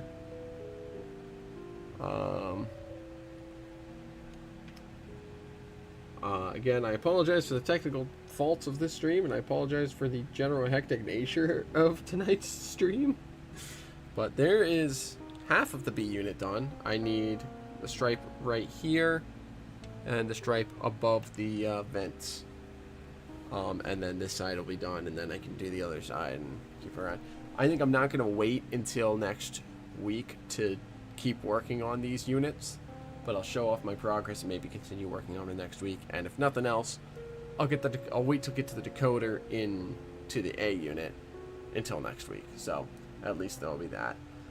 Thanks for watching tonight, y'all.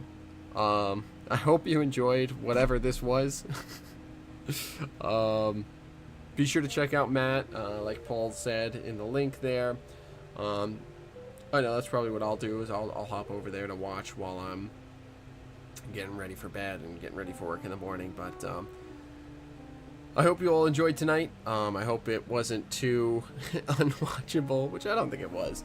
But I really hope you all have a great night. Thanks so much for tuning in, folks. And I will see you all on the next track. Good night, y'all.